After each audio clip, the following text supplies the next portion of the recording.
Mouse ini udah setahun umurnya, yang mana di sini gue udah pakai juga selama 1 tahun dan mungkin gue bakalan share juga, yang mana ini adalah mouse terbaik, mouse legend, mouse teringannya dari Logitech, yaitu adalah mouse G Pro X Wireless Superlight. So di sini kita akan sharing nih gimana pengalaman gue setelah menggunakan mouse gaming ini, apakah masih worth it kita bahas ataupun kita beli di tahun 2002 ini. Oke, langsung aja kita bahas. Selamat datang di Nyantai dengan gue Ali. So di sini adalah channel yang suka review dan juga bahas riset sesuatu berkaitan dengan teknologi. So kalau kalian tertarik bisa aja subscribe dulu ke channel ini karena di tiap Rabu dan Jumat ada video terbaru yang menarik, dan pastinya juga aktifin notifikasinya biar tahu dan langsung tonton video kita nantinya. Oke. Jadi si Logitech G Pro X Wireless Superlight Edition ya, yang mana ini bener-bener ringan banget, yang sampai saat ini pun gue belum tahu lagi ada mouse teringan selain mouse ini yang memiliki enclosure full tutup ini, bukan yang honeycomb punya ya. Di sini gue bakalan share juga pengalaman gue selama setahun menggunakan mouse ini, apa aja yang enak, apa aja yang gak enak gitu ya. Dan mungkin bisa jadi referensi nantinya ke kalian ketika kalian mau beli mouse ini di tahun 2022. Oke, pertama yang enak-enaknya dulu ya. Yang pasti untuk enak-enaknya dari si Logitech ini udah jelas banget. Dari bobotnya, dari sensornya itu menurut gue perfect banget gitu ya. Gue suka bobot ringannya ini, jadi kalau misalnya kita lagi main game itu benar-benar bisa memberikan feel yang cukup raw gitu ya, kasarnya tuh raw. Jadi benar tangan kita yang menggerakkan si M pada monitornya gitu. Jadi sedangkan si mouse ini udah nggak memberikan resisten yang berat lagi. Ditambah juga ada wireless, no latency juga. Jadi ya udah benar-benar seamless banget. Ya udah tinggal play aja. Dan dari segi sensornya pun juga yang si Hero punya, si Hero 25K ini punya sensor yang benar-benar ya udah enak banget lah, nggak ada jittering, nggak ada ya udah jelas sama lah dengan yang gue review pada tahun lalu di channel SM Media. Pokoknya udah perfect banget. Paling yang di sini yang agak gue kurang suka ya dari si Logitech ini, mungkin langsung aja ke bagian minusnya, yaitu di bagian tidak ada DPI tombol DPI-nya. Yang mana awalnya sih gue nggak ngerasa ada yang salah gitu, tidak ada tombol DPI-nya. Cuman makin kesini dengan workflow yang gue punya, yaitu gue suka review laptop, jadi pastinya gue bakal pindah-pindah laptop juga. Itu gue kadang terganggu ketika gue mendapatkan sebuah laptop yang memiliki resolusi di 2K atau bahkan ke 4K gitu. Karena settingan dasar si mouse ini gue selalu setting di 800 dpi.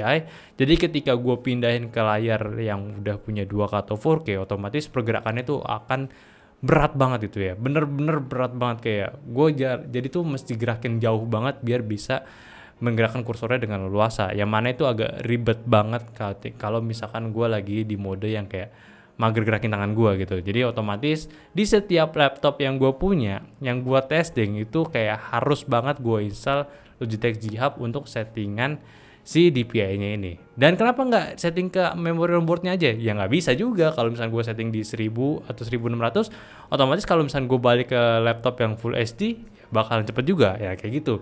Cukup dilema sebenarnya. Jadi untuk saat ini pun yang benar-benar gue terganggu itu di bagian DPI-nya. Dan itu pun nggak cuma saat gue pindah laptop aja.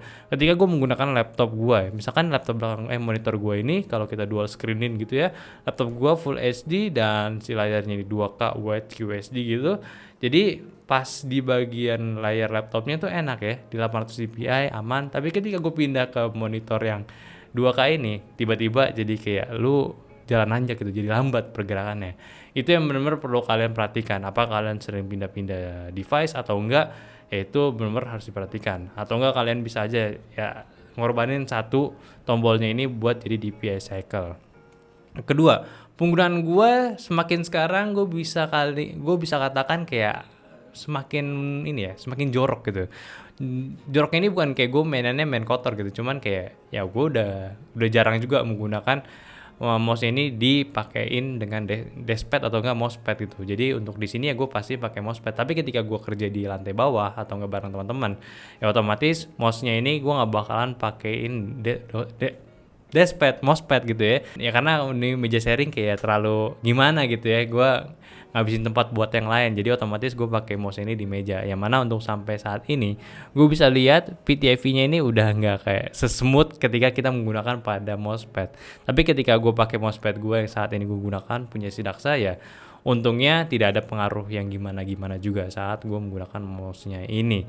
Jadi ini bisa jadi info lagi ke kalian, ketika kalian menggunakan ya better menggunakan mousepad bener-bener untuk menjaga si PTFE-nya benar-benar aman. Nah, selanjutnya yang paling gua suka itu adalah di bagian portnya. Oke, di video reviewnya gue bilang micro USB itu tidak terlalu masalah, apalagi pada saat waktu itu penggunaan micro USB di ekosistem Logitech itu masih umum banget lah ya. Tapi makin sekarang di sini penggunaan Logitech semakin berkurang dan penggunaan port Type-C semakin banyak. Jadi di sini jujur aja micro USB port itu cuma ada satu di studio dan itu di ruangan bawah. Jadi ketika gue menggunakan dan mouse ini baterainya habis, gue otomatis bakalan kebingungan kalau misalnya di setup gue ini, gue pasti ngecas ke bawah dulu. Jadi ya bener kayak, come on lah Logitech, lu keluarin mouse gaming baru yang seperti ini juga dengan versi udah menggunakan Type-C. Ya memang kalau kita ngomongin soal baterainya sendiri, Logitech ini tuh bener-bener awet, super awet banget gitu ya. Kayak ini pun ngecasnya tuh nggak kayak seminggu sekali, mungkin bisa lebih gitu, karena udah otomatis udah nggak ada LED-nya, nggak ada RGB-nya, jadi penggunaan dari baterainya cuma buat si sensornya dan juga wireless-nya aja, jadi irit banget. Tapi tetap itu, karena udah saking lamanya dan gua nggak peduli buat ngecas si laptop si mouse-nya ini, jadi ketika gua mau ngecas, ya kabelnya udah nggak ada aja gitu, jadi ribet lagi. Jadi kalau kalian mau beli ini ya pasti untuk port bener-bener harus kayak dibikin satu yang bisa standby micro USB untuk ngecas si mouse-nya ini. Sisanya ya udah sih, penggunaan mouse ini ketika gue main game sampai saat ini enak banget ya. Tadi gue udah jelasin juga, dan untuk si switch-nya surprisingly 50 juta kliknya ini gue belum dapat double klik sama sekali. Terima kasih Logitech juga bisa memberikan switch yang cukup durable sampai sekarang. Dan mungkin gimana nih kalau menurut kalian, kalau kalian udah menggunakan G Pro Superlight, apakah ada masalah sampai sekarang atau tidak? Coba aja kalian bisa share juga, kita sharing gimananya. Dan pastinya untuk mouse ini apakah worth it atau tidak dibeli 2022? Jujur masih worth it banget gitu.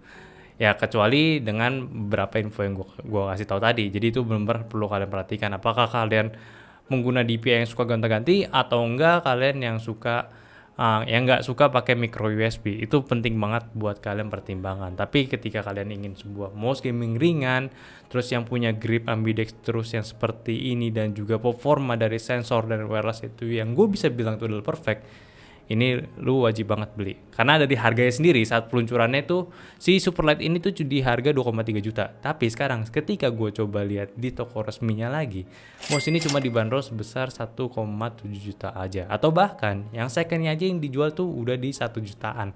1 juta, 1,2. Ya tinggal kalian aja. Kalau mau beli second silakan, tapi bener-bener harus cek ya kondisi si mouse ini masih bagus atau enggak. Udah sih gitu aja. Jadi gimana nih menurut kalian dari video kali ini? Apakah membantu untuk kalian ketika mau beli si mouse ini? Silahkan komentar aja kalau masih ada pertanyaan atau enggak masih ada bingung ya. Ada fitur-fitur yang gue belum bahas. Ya karena yang gue bahas itu karena ya tidak ada pengaruhnya sampai sekarang gitu. Atau mungkin kalau kalian pengen lihat review pelengkapnya, bisa aja ke channel SM Media. Di situ gue udah review full si mouse-nya ini. Dan ya udah gitu aja video gue kali ini. Oke, mungkin itu aja video gue kali ini. Semoga memberikan pencerahan buat kalian yang memang tadi udah mau beli mouse ini. Dan seperti biasa, share videonya ini ke teman-teman kalian kalau ada teman kalian yang pengen beli si mouse Logitech G Pro X Wireless ini yang super light. Dan terpenting, aktifin notifikasi dulu, sama juga follow sosial media kita di Instagram nyandote, dan follow IG pribadi gue di aldianwts, dan join juga Discord kita yang linknya ada di deskripsi. So mungkin itu aja, sampai jumpa di video nyantai selanjutnya. Bye bye.